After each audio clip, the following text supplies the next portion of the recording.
Olá, turma! Atenção para a correção das atividades, que nós vamos falar sobre mitos nas tradições religiosas. Essa é a correção da atividade de ensino religioso do dia 23/4 de 2021. E aqui quem está falando com vocês é o professor Ítalo Silva. Vamos à nossa correção? Então, a atividade que nós passamos para vocês, ela começou com a indicação de um vídeo, na qual nós fomos motivados para entender o que são os mitos nas religiões. E a gente viu nesse vídeo, lá no YouTube, que indicamos para vocês, chamado Narrativas Religiosas, mitos. Nós vimos que os mitos cumprem um papel, cumprem uma função, uma finalidade, que é o quê? É uma finalidade sobre a explicação, sobre a justificativa para onde surgiu a vida, de onde surgiu a vida, como surgiu a vida, da onde se originou o mundo e também sobre a relação entre vida e morte. Ou seja, como o vídeo nos mostra, a ideia de que as pessoas foram elaborando histórias, narrativas, que nós chamamos de mitos, para dar conta de explicar algumas coisas sobre a vida, sobre o mundo. Então, nós vamos entender que os mitos, portanto, o vídeo lá nos mostrou, fazem parte aí de uma forma, de um sistema social, em que cada sociedade, em cada momento da história, elaborou uma explicação, um mito sobre vida, sobre morte, sobre guerras. Então, os seres humanos, principalmente nas comunidades gregas, elaboravam os mitos para dar conta, para explicar vida, morte, as relações sociais, ou seja, as relações entre os seres humanos. Então, o mito, portanto, é uma narrativa, um discurso, uma fala. É uma forma que as sociedades encontraram para manifestar suas dúvidas e inquietações. Olha só, pessoal, nós não sabemos, enquanto seres humanos, nos conviver com a dúvida. Nós temos algo chamado curiosidade. E a curiosidade, que é a nossa inquietação diante daquilo que nós não sabemos, a nossa angústia, quando nós queremos descobrir alguma coisa, nos faz, então, procurar explicações. E como ainda não havia ciências que davam conta e tecnologias de explicar muitas coisas, os seres humanos inventavam histórias. Então, lá no vídeo nós vimos também que além disso, além de possuir uma explicação, os mitos também têm uma função. O que é? Dar conta de um acontecimento e dar uma identidade comum a todos que escutam. O que nós podemos entender disso aqui? Olha só, dar conta de um acontecimento. Pense, por exemplo, nos fenômenos da natureza. Os trovões, os raios, relâmpagos, por exemplo, quando não havia uma explicação científica, um meio de tecnologias, de técnicas para os seres humanos explicarem isso de forma objetiva, eles elaboravam histórias. Por exemplo, o barulho que vinha do céu poderia ser atribuído na Grécia Antiga à ira de Zeus. Então, olha, Zeus está irado. Por que Zeus está irado? Porque os seres humanos não estão fazendo as guerras como ele queria. Então, olha só, além de explicar, também havia aí uma justificativa sobre o comportamento humano. Então, os mitos começam a serem usados não só para explicar, mas também para controlar o comportamento e dar uma identidade comum para aqueles que escutavam. Então, ainda nós vimos no vídeo que dos muitos mitos existem os mais conhecidos, chamados de cosmogônicos. Cosmos é o universo e gônicos fantasia, ou seja, uma explicação fantasiosa para o universo, para a natureza.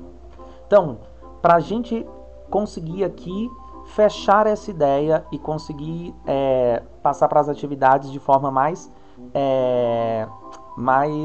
lúcida, digamos assim, com maior conhecimento. Eu coloquei aqui para vocês um textinho resumido sobre o que são os mitos. Então, os mitos são narrativas elaboradas de geração em geração, ou seja, nós recebemos os mitos pelas tradições, os pais, avós, contam para os seus filhos, netos, e eles vão passando isso de geração em geração. Então, são gerações em gerações que vão construindo essas histórias a partir do quê? Das crenças ou de noções. Por que são noções?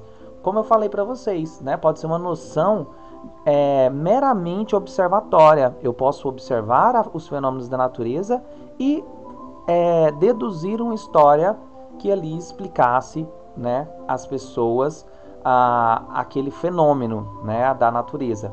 E assim, levar também as pessoas a criarem morais, ou seja, regras, normas. Muitas vezes por temer os deuses, né, por medo dos deuses, e com isso garantir uma organização de grupos. Então, os mitos, além de explicarem os fenômenos da natureza e os mistérios que os seres humanos ainda não conseguiram explicar por meio de ciência, passam também a ter um papel de controle de comportamento para organizar o grupo a partir de uma regra só. Aqui eu coloquei para vocês uma imagem de uma matéria, né, de uma publicação da revista super interessante que traz um dos mitos da mitologia grega chamado Prometeu. Né? O Prometeu, que era um titã, o mais sábio dos titãs, né, considerado o mais sábio dos titãs, foi também o mais visionário, porque a história do Prometeu, eles usam ela para explicar como que os seres humanos foram criados. Então essas histórias muitos séculos antes de Cristo, cerca aí de 7, 6 séculos antes de Cristo, a gente vai ter esses mitos que vão explicar para as pessoas como que o ser humano foi criado. E aí, o Prometeu teria criado primeiro o homem, e depois faz a criação da mulher, e criou o homem a partir do barro. Né? O Prometeu criou vários bonequinhos de barro, e depois roubou o fogo dos deuses, que seria a sabedoria, na qual os seres humanos podem então fazer a arte e as ciências. E foi punido pelos deuses por ter roubado, né, o Prometeu e Epimeteu, que é o irmão dele, um outro titã, roubaram a sabedoria dos deuses e deram para os seres humanos, que foram aí os bonequinhos de barros criados a partir do barro, e que soprou sobre eles o espírito, a alma, né? Que os gregos entendiam a alma como mente. Então, eu trouxe aqui um trecho de um poema do Ovídio, que é um poema romano, chamado As Metamorfoses, que fala dessa criação do Prometeu. Então ele diz assim: enquanto os outros animais andavam a 4 patas, com o rosto voltado para o chão, o ser humano foi criado para manter a cabeça erguida, observando o céu majestoso e as estrelas brilhantes lá em cima. E a terra mais uma vez mudava perante a desconhecida forma da humanidade. Tá? Então, olha só, o mito do Prometeu aqui, um exemplo do que nós estávamos falando, de como que o mito cumpre um papel de explicar a origem das coisas, por exemplo, a origem do ser humano, como que o ser humano foi criado, e também dar alguma coisa aí sobre a organização do comportamento. Vamos lá. Aí a primeira questão pergunta: as religiões procuram explicar o quê? A vida? Sim, a vida em si. A origem do mundo? Também. Relações entre vida e morte? Sim, porque os seres humanos, como lidam com os mistérios após a morte, passam a criar historinhas em várias sociedades, em várias épocas, para conseguir explicar aí a origem da vida e também o que seria a morte. A construção da política, olha só, apesar do vídeo não ter colocado, mas também os mitos cumprem essa função. Se você marcou como certa, tá certa também. Construção política, porque alguns reis, alguns políticos, alguns líderes justificam seus poderes por meio das crenças, por meio de mitos. Então há também a construção de política por meio de mitos, a partir de mitos, de narrativas mitológicas. A origem das cores também, porque os seres humanos em várias sociedades explicavam a origem de todas as coisas usando os mitos. Então, se eram todas as coisas, as cores também entrariam nisso. Então todas as respostas estão certas. Se você não marcou as outras, também fica certa, né? Mas seria aí, os mitos procuram explicar e dar conta de todas as origens de todas as coisas.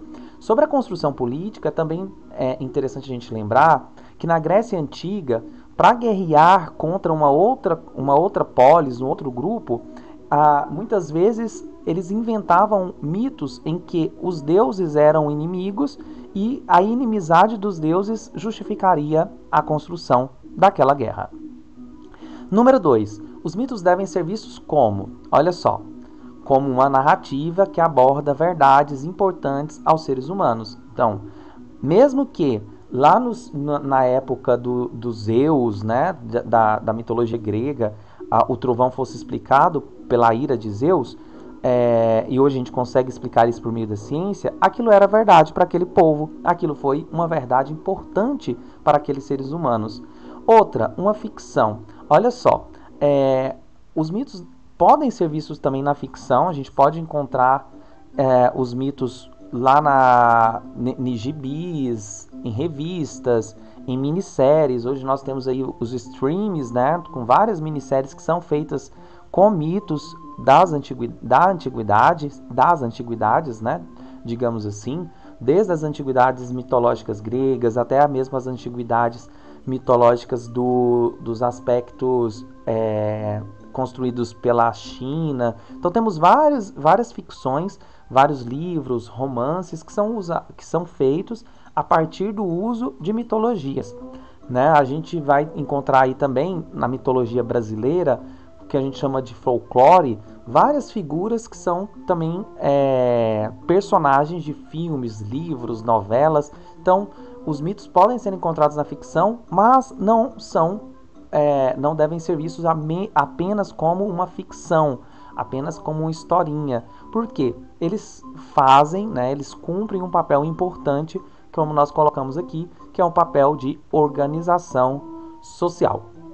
Turma, é isso a nossa correção sobre mitos e a função dos mitos na história da humanidade. Se você ficou em dúvida em alguma parte da nossa correção, reveja o vídeo, troque ideia com o professor ou com a professora. Estamos aqui para ajudar vocês. Até a próxima correção e um abraço. Tchau, tchau.